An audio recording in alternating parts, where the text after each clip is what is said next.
Prošli put smo razmišljanje vezano za malo drugojačiji način gledanja na biblijsku pouku, na jutarnji stih.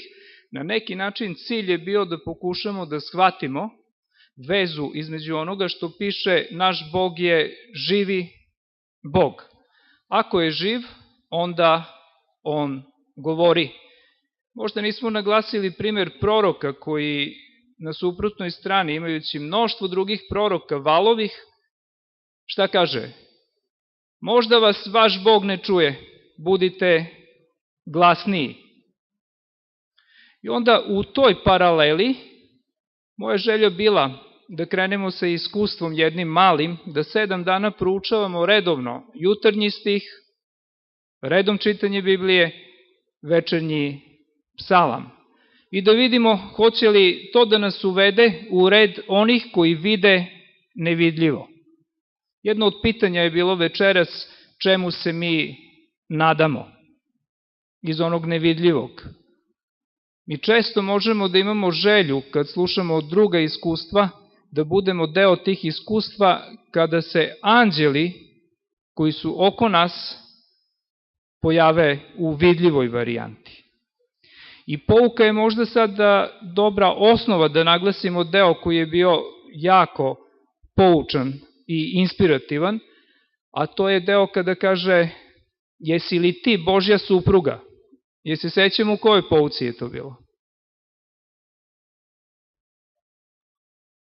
Znači, naša pretpostavka je bila da nam Bog govori na jednostavan način, jutarnjim stihom. I ako se nađemo verni u tome malome, da ga čitamo na vreme i da bude uz molitvu kao jutarnje bogosluženje, onda nam se otvaraju vrata za drugo obećanje koje kaže: ko je veran u malome, daću mu više.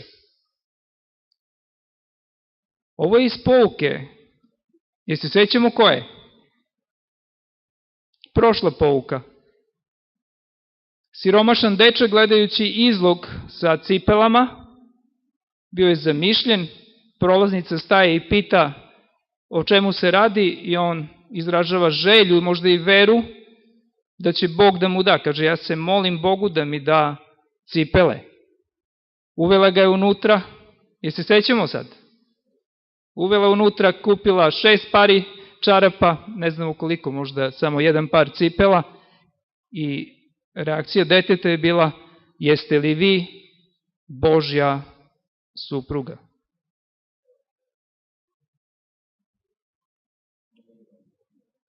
A pre toga ide i pranje nogu.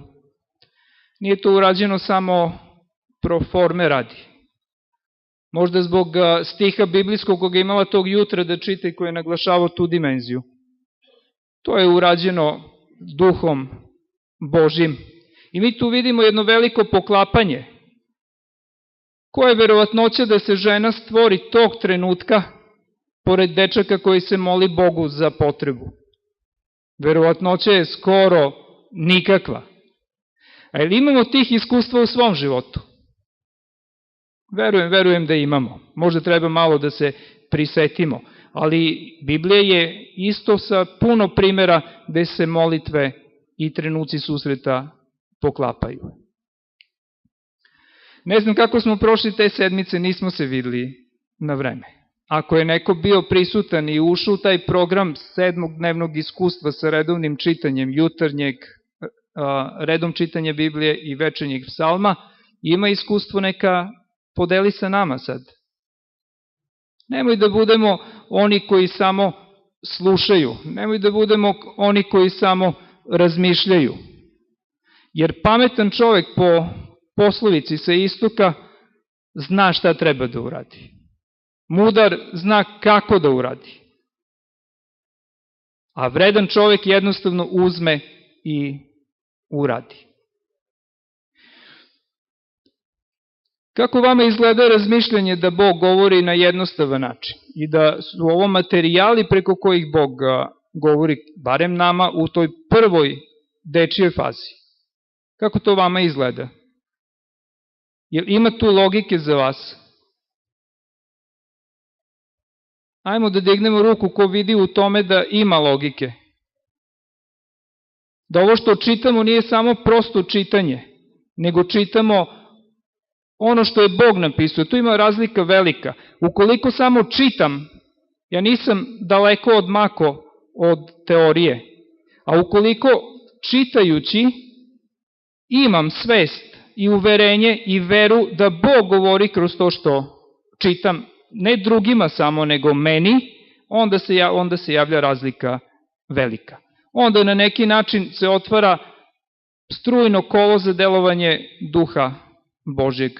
Ja sam pokušao prošli put da vam navedem iskustva sa naslovima pouke koji su se poklapali sa naslovima novinskih članaka koji su bili jako aktuelni u to vreme.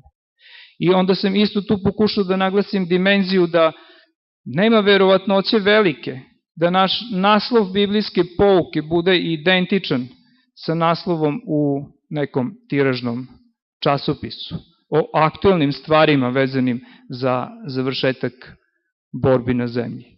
Znači, verovatnoća je mala. Ajde da pokušamo sledeće sedmice da u porodici napravimo red, da naša porodica ima jutrenje bogosluženje, da ima večernje bogosluženje, da svako od nas uzme udeo u tome. I onda ćemo vidjeti značaj porodice, što nas više ima, lakše će da nam bude. Nije jednostavno da odelimo vreme da budemo u molitvi sa Bogom i da čitamo uverenjem da nam Bog upravo kroz te stihove otkriva ono što je budućnost za nas u tom danu, u toj sedmici. I možda sledeći put, nek bude ovo najava, razmišljat ćemo na osnovu biblijskih stihova o tome kako Bog govori malo po malo, ovde, onde, ujutru, popodne, naveče i svih 7 dana, i kad dođemo na propoved i čujemo propoved i ona objedini sav taj govor u jednu prekrasnu poruku koja će sledeće sedmice da nas štiti, ne samo od iskušenja. Ono što bi mogao za ovo kratko vreme, ovako nespreman da podelim sa vama, je iskustvo od jutros. Jutro sam ustao rano sa namerom da na vreme stignem kod vas. I onda prva molitva je bila: Bože, 7 sati je. Pozvao si nas na zajedničku molitvu za pozni dažd. Krenuli smo u toj molitvi pre 3 godine, 10-15, a onda u ovom vremenu sam ostao samo sa jednom sestrom u redovnoj molitvi u 7 naveče i u 7 ujutru. I onda kažem: Oče naš koji si na nebesima, nek se svetli ime Tvoje, i tu sam stao. Poželao sam da vidim svojim očima svetlost imena Božje kakvo je na nebu. I onda kažem, nije to tako jednostavno kad se molim Oče naš koji si na nebesima. Da li ja to u srcu nosim i srcem gledam slavu koja je na nebesima? Da li ja stvarno želim da se svetli ime Božje na zemlji? I koje će prvo mesto da bude kad poželim da se ime svetli Božje na zemlji? Čega sam vlasnik u životu? Vlasnik sam samog sebe najpre.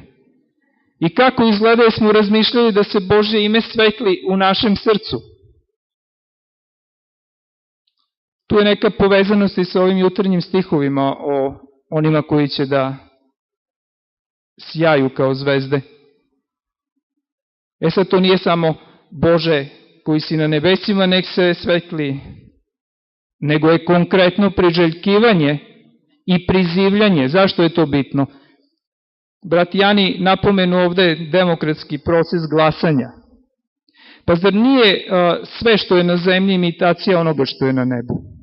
Naši parlamenti na neki način liče na ono što je na nebu, jer za Jovov slučaj znamo gde kaže Sotona: prohodih zemlju.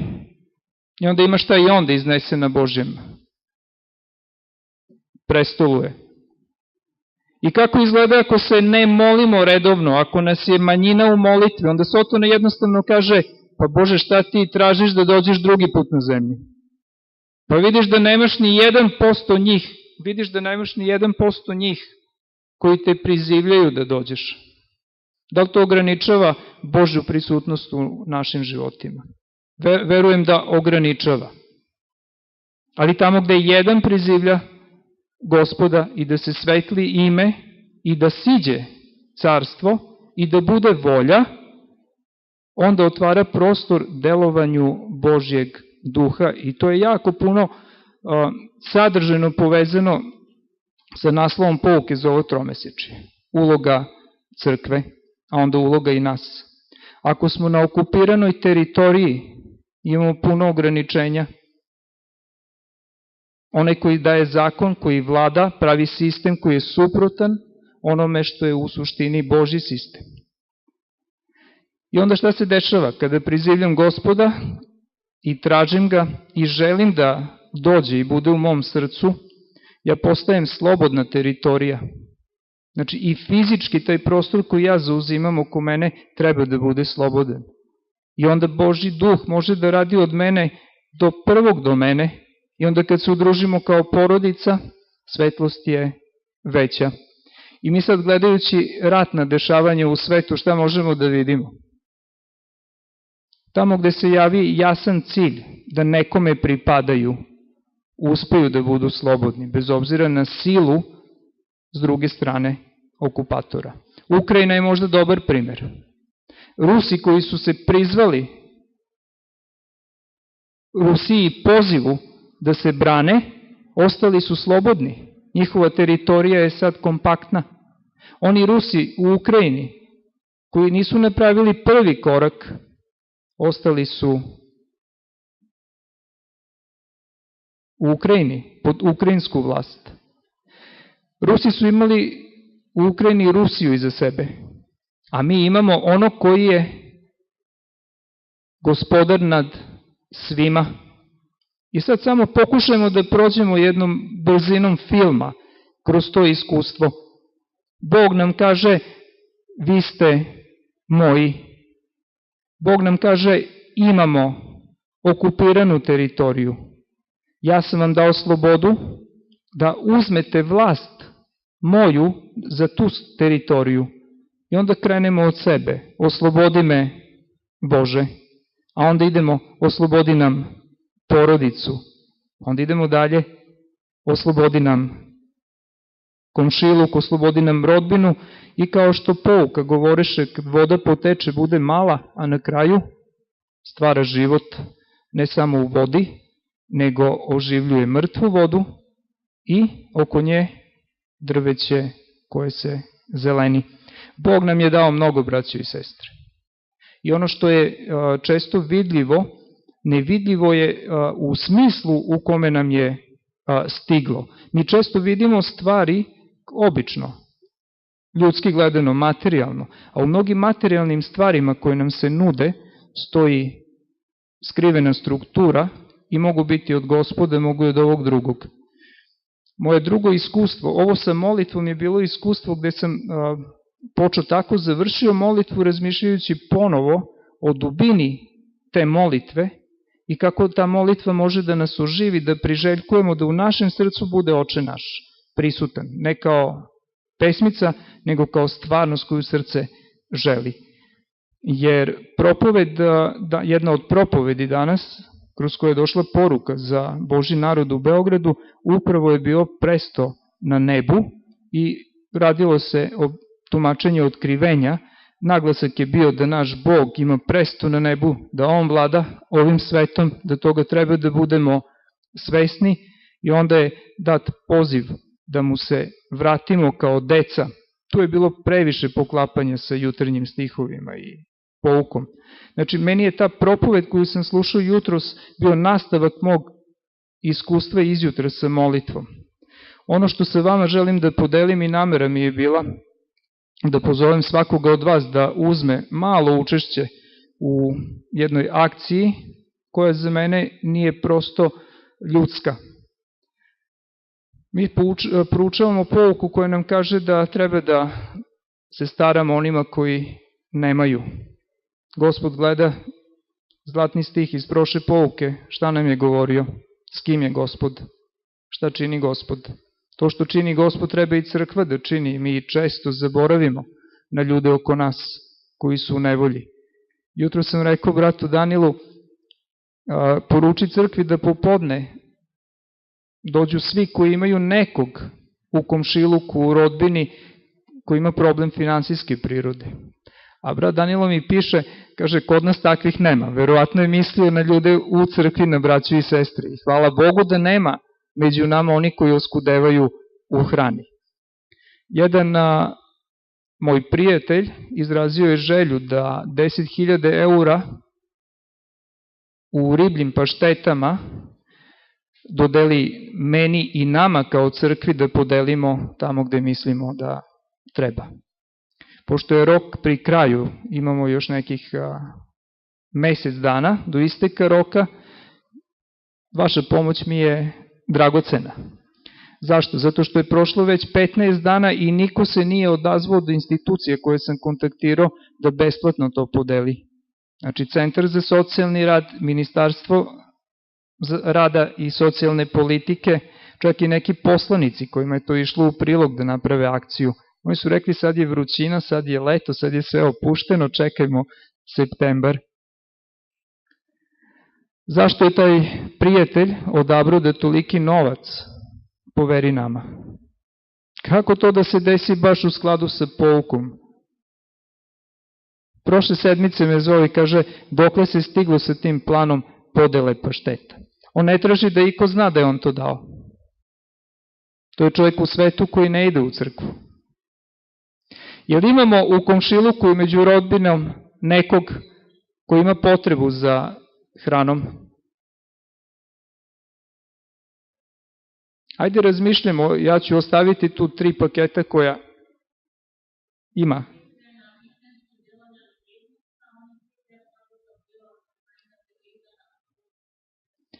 A to je ko u pitanju?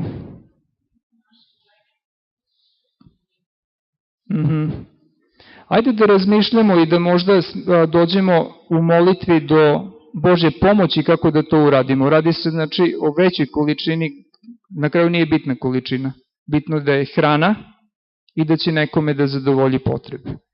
Ja sam čak razmišljao o tome da kod sebe odsad u autu imam i kad sretnem nekog koji je u lošem stanju, da uvek mogu da mu dam jedan paket paštete. Paket je sa 48 komada od po 75 grama i njegova vrednost je negde oko 12-13 eura. Što je kraći rok, bit ćemo zavisniji od Boga da to podelimo je. Znači, do 21. avgusta imamo vreme da podelimo. I onda je to u roku.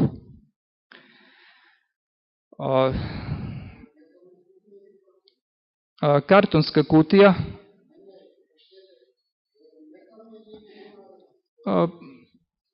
Ja mislim, plastična, aluminijumska je kutija.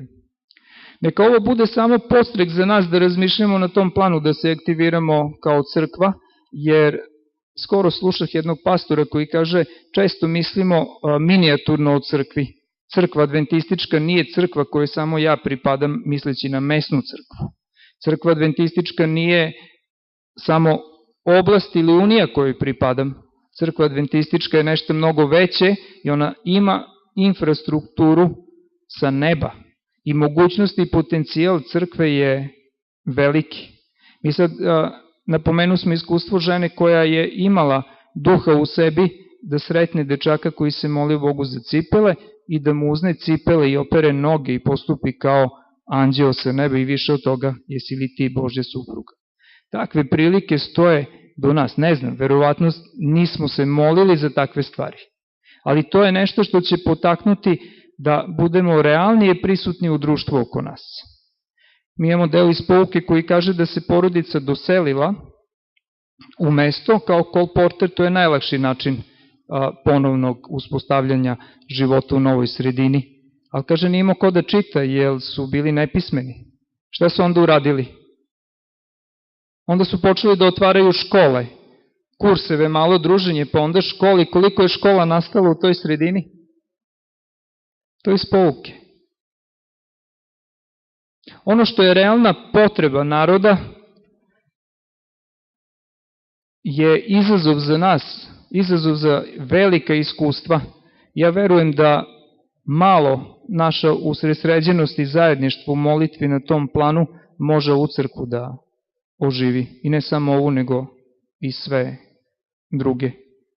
Jer ako Bog gleda na nevolju i stara se za nevoljne, a mi ne činimo ništa u tom pravcu, zatvaramo krug i onda delovanje duha izostaje. Neka nam Bog pomogne da sagledamo veličinu Božje sile koja u oče naš stoji, sila i carstvo u vavijek veka. Ono što je Bog činio kroz mnoge, kojima se divimo ne samo u okviru Biblije, nego u okviru iskustva religijskih koje čitamo, može da čini sa svakim od nas. Tim pre što se bližimo vremenu kraja. I možda moj poziv do vas, razmislite o molitvi u 7 izjutra i u 7 naveče. Mi posmatramo zbivanje u svetu i kažemo nikad nije bilo ovako.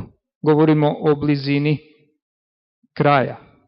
A znamo da je pozni dažd najveći događaj za kraj. Jer znamo da bez poznog dažda ne vredi nam ništa ono što smo čitali, ono što smo pričali, iskustva koje smo imali. Iako je Bog podigao nekog u crkvi, da to podigne na najviši nivo i da uputi na jedan apel, više apela, ajmo ujedinimo se u molitvi. Zašto u 7 i u 7 naveče? Pa zato što ima 24 vremenskih zona u svetu. I ako u 7 budemo u molitvi mi, u narednoj vremenskoj zoni u 7, to je za sad dalje, to je za sad dalje, i šta ćemo imati na kraju ako gledamo kao svetlost naše molitve koje se dižu Bogu kao neki zračak? Imat ćemo planetu, celu pokrivenu molitvenom svetlošću. A onda to prekrasno deluje ako bi gledali duhovnim očima. Znači, nije tama ovladala na zemlji, nego je mreža molitvena prekrila zemlju. Jel verujete da onda Bog može silnije da deluje? I meni na neki trenutak izgleda jako nerazumno moje iskustvo u životu. Očekujem kraj, želim iskustva sa Bogom, želim promenu srca, znam da promenu srca čini Bog duhom svojim, a ja nemam istrajnost u jednostavnoj molitvi za pozni dažd. Molitva za pozni dažd u 7 izjutra i 7 naveče je poruka generalne konferencije i predsednik, zapravo čak nije bila u ranijem sastavu sa novim predsednikom i ona došla. Ja verujem da je to poziv od Boga i verujem da to može da nam da iskustvo zajedništva potrebnog da duh deluje. Može li duh da deluje ako nema zajedništva među nama? Ako nismo u molitvi zajedno, u čemu ćemo onda da budemo? Pa ima li nešto lakše od molitve? Nema ništa. Interesantno da kad se dogovorimo na zajedničku molitvu, to je iskustvo nas iz Srbije. Dugo vremena prođe da shvatimo značaj zajedništva u molitvi, a to je trenutak identičan u kome smo na molitvi. I onda smo navodili i razmišljali o primjeru kako je mogao Kornelije da bude na molitvi u koji sahat? I beše Kornelije u 6. sahat na molitvi i onda ko je još bio na molitvi? Petar. Pazite, da Petar nije bio, ja verujem, u 6. sahat tačno, oni su imali svoje vreme molitve, da on nije bio u tom trenutku, da ima preča posla, on ne bi dobio poruku Božju gde da ode, neko bi drugi dobio. I onda gledajući na ta iskustva nas iz Srbije koji smo bili u molitvenim grupama, videli smo da se đavo jako trudi da to vreme omete. Ili će neko da nam dođe, ili će neko da zove, ili ćemo da se zaboravimo. Čak je bilo trenutaka da se spremamo za molitvu u 6, a onda u 2 minuta do 6 smo svesni vremena molitve, počnemo da se cimamo telefonom da bi bili u istom trenutku na molitvi i onda neko od nas isklizne, zazvonio neko na vrata i onda ga nema. To su sve primeri koliko je značajno to vreme i koliko je borba da ne budemo u njemu. I možda da jedno od iskustava bude da kao crkva stanete u toj molitvi u 7 izjutra i 7 naveče. Možda da uzmete samo jednu stvar za koju ćete zajedno kao crkva da se molite. A pre toga krenite kao porodica. I ajde neka nam Gospoda sledeći put kad se vidimo iskustva i da bude bogosluženje pretočeno u iskustva koje ćemo da imamo sa zajedničkim molitvama, što porodičnim, što crkvenim. Jesmo za? Hvala vam na gostoprimstvu. Gostoprimstvo nije samo kad mi reč uputite, nego sve ono što ste učinili da budete večeras ovde i sve ono što ste činili do sad da ovaj molitveni dom postoji i da bude živ, bez obzira koliko nas je unutra, on je živ. I uvek kad dođemo ovde sa mojom porodicom, uvek imamo neko iskustvo koje nosimo u srcu. Hvala vam.